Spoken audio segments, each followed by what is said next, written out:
Estos dos conceptos son los conceptos de intermedialidad y de transmedialidad. Junto a ellos está el concepto, como decíamos, contemporáneo del transmedia radical, este que hemos visto representado por el vídeo inicial y del que veremos una definición enseguida. El concepto de serialización. Las narrativas transmediales tienen que ver mucho con algo que tampoco es nuevo, que es la fascinación que sentimos los humanos por consumir historias que son seriadas, que son seriales, ¿no? Es decir, ustedes tendrán la experiencia de que sus alumnos, si consumen algo, aparte de videojuegos o vídeos en YouTube, en los últimos años, y ahora con el desembarco de Netflix y HBO, etcétera, son las series. Esto no es nuevo, no es nuevo. Yo creo que todos nosotros hemos crecido consumiendo series, ¿no? Lo que pasa es que ahora las series y las series de televisión es uno de los territorios mainstream, más industriales, donde la expansión transmedial se está utilizando de manera más sistemática. Ahora hablaremos en un segundo del Ministerio del Tiempo, si me da tiempo. Hemos trabajado con ellos en Granada, pero el Ministerio del Tiempo es, digamos, el ejemplo. Antes ya vino Águila Roja, Isabel, hubo pequeños experimentos muy útiles para los profesores de historia también, en ese sentido. Los materiales web que hizo Televisión Española sobre la serie Isabel y Carlos en la secuela. Pero el Ministerio del Tiempo son los que han desarrollado y han ido más lejos. Pero aquellos amantes de las series angloamericanas, pues dar una clase sobre Conan Doyle y Sherlock e irse a la web de BBC para ver la nueva versión de Sherlock y con alguno de los capítulos de Sherlock, que tienen 3 temporadas, 4 temporadas, que son 3 episodios, que además están adaptados todos en las novelas. O sea, ellos han procurado ir trabajando todo el corpus de las novelas y de los cuentos largos de Conan Doyle.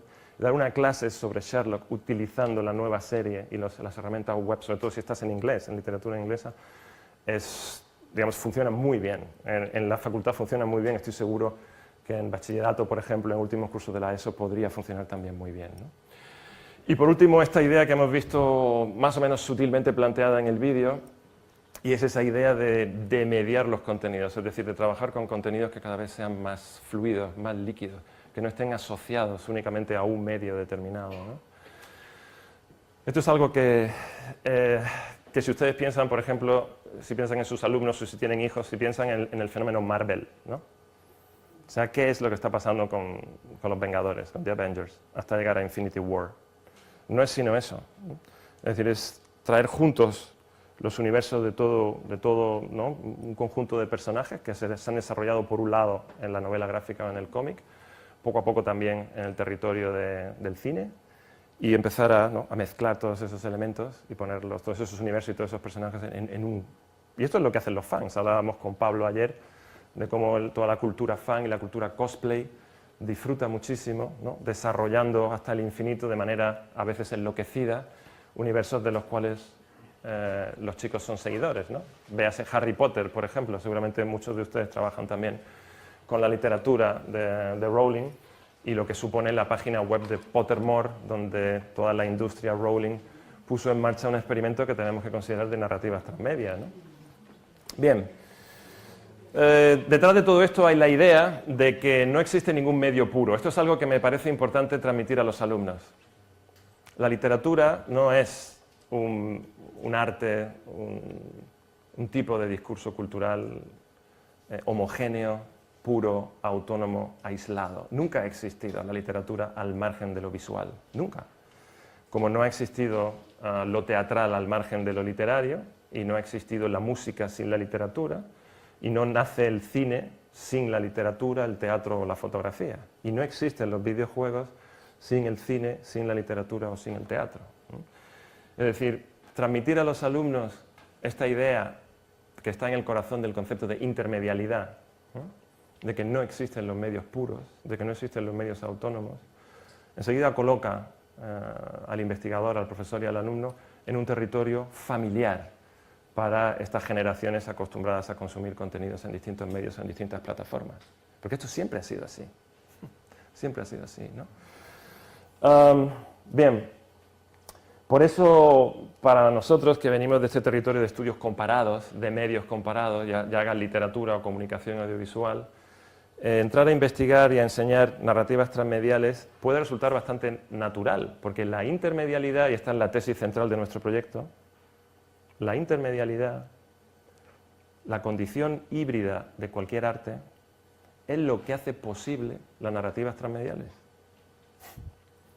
Si no hubiera esa hibridez de partida, si no hubiera esa realidad mestiza, bastarda, de todas las artes, no se podría explicar este fenómeno absolutamente desbordante de la distribución, dispersión y consumo multiplataforma de las ficciones antiguas, reescritas, o de los nuevos mundos de ficción, ¿no?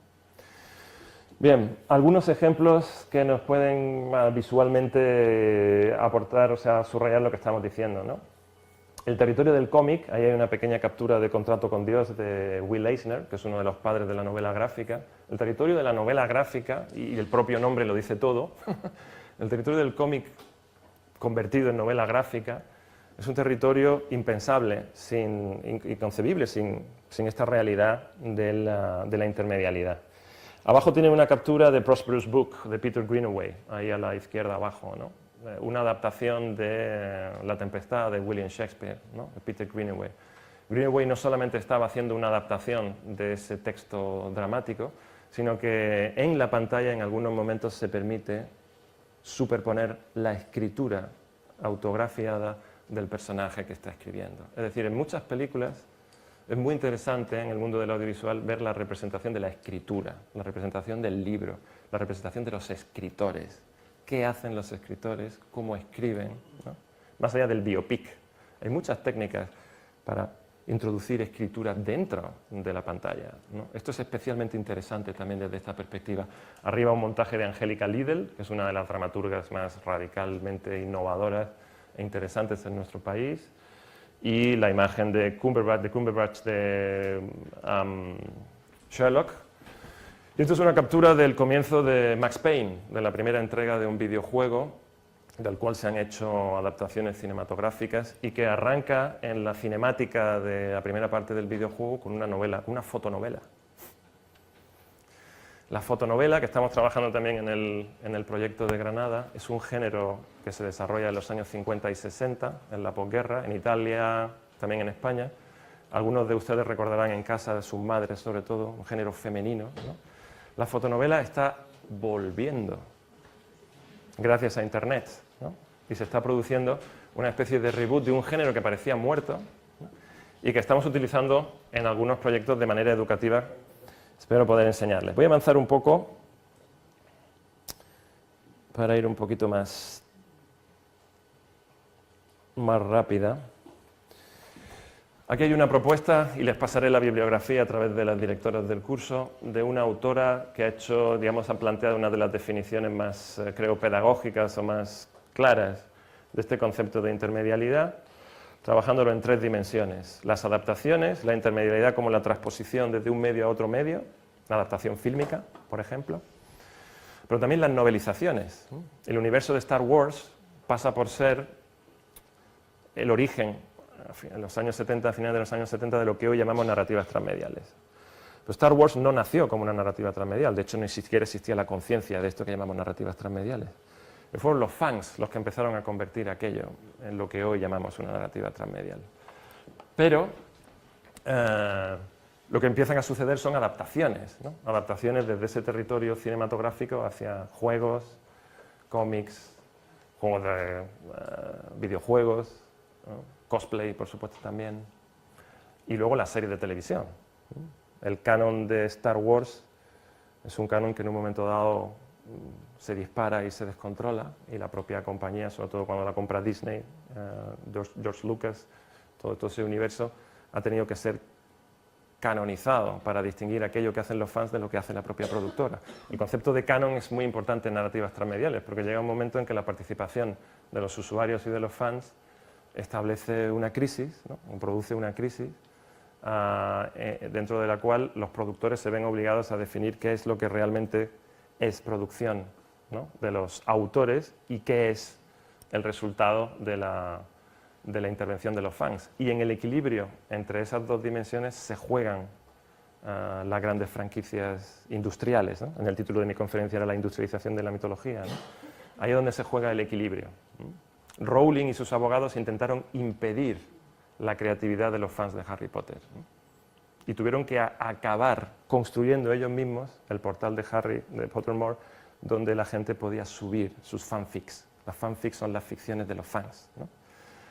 En el Ministerio del Tiempo esto se hizo desde el primer momento. Desde el primer momento hay un espacio reservado para que la gente haga fanfics, que son dibujos, carteles, imaginar la relación de los personajes de la serie con personajes de otros universos de ficción, ¿no?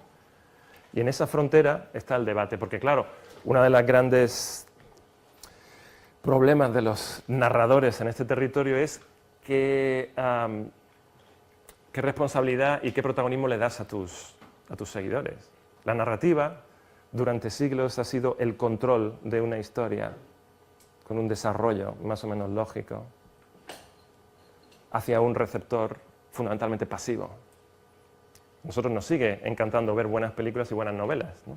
Y nos llevan como un pez, ¿no?, a través de tácticas literarias y audiovisuales desde un principio hasta un final. ¿Qué sucede cuando se construye una narrativa interactiva? Que tienes que llegar a un compromiso entre lo que tú construyes y lo que tienen que llenar y construir tus lectores y tus seguidores y tu público, ¿no? Pierdes el control. Esto es muy difícil de hacer, ¿no?, pero ahí está el reto y ahí están las posibilidades educativas y formativas de ese reto, porque la motivación, ¿no?, y el fenómeno de compartir, ¿no?, ese territorio de aprendizaje con el alumno enriquece muchísimo la experiencia, ¿no?, resulta mucho más motivadora, siempre guiada por el profesor, alimentada por una serie de contenidos también provocados por el profesor, ¿no?, pero al mismo tiempo, ¿no?, con espacio suficiente para que los contenidos vengan también del usuario, del consumidor o del alumno, ¿no? Los medios mixtos y luego las referencias intertextuales, ¿no? La historia del arte está llena de referencias intertextuales, desde la poesía al cine, desde unos medios hacia otros medios. Pero